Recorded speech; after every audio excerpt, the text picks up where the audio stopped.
Well, my name is Nancy Schaefer, and I'm from the state of Georgia in the United States.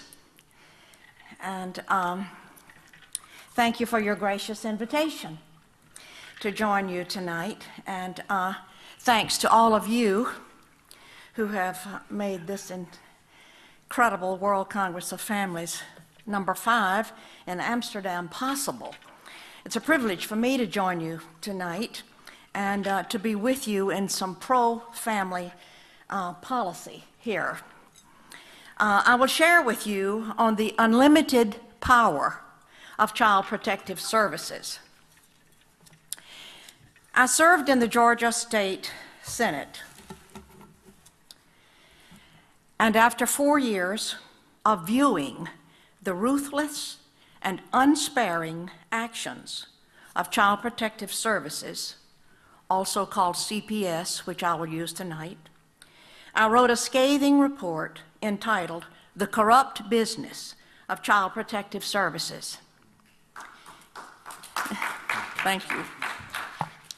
The report cost me my Senate seat.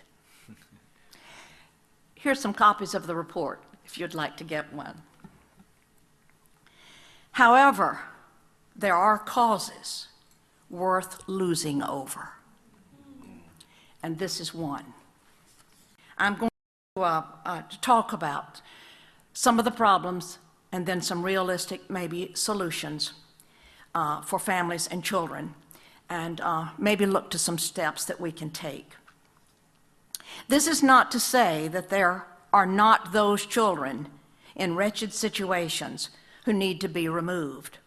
There are, and we all agree. But tonight, I'm talking about those children removed from their homes intentionally for profit. Children are seized unnecessarily from their families due to the federal aid created in 1974 entitled the Adoption and Safe Families Act. It offers financial incentives to the states that increase adoption numbers. To receive the adoption incentives or bonuses, local CPS must have more children. They must have more merchandise to sell.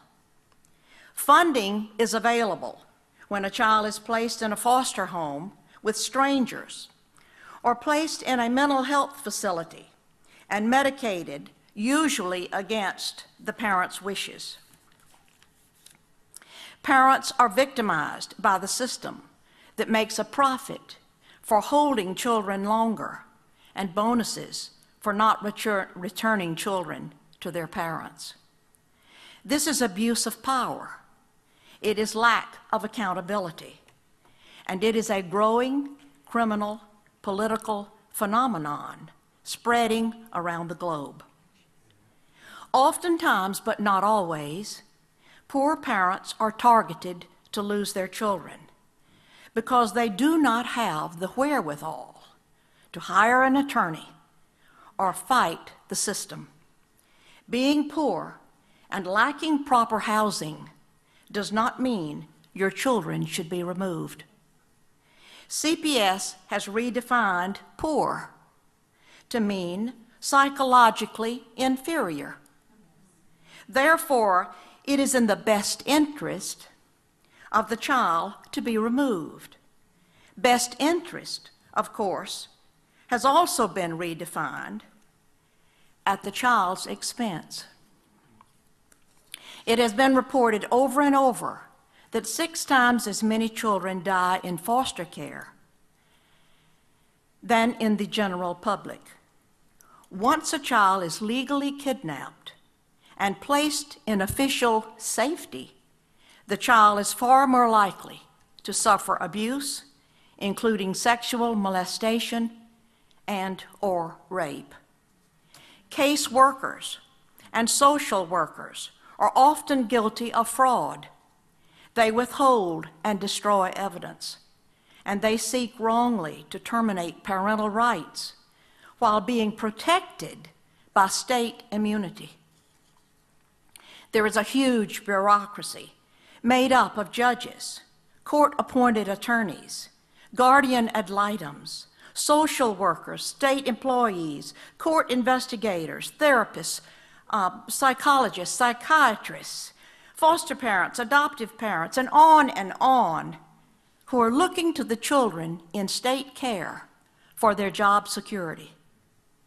Judges have control over private living arrangements and income of 48.3 million Americans.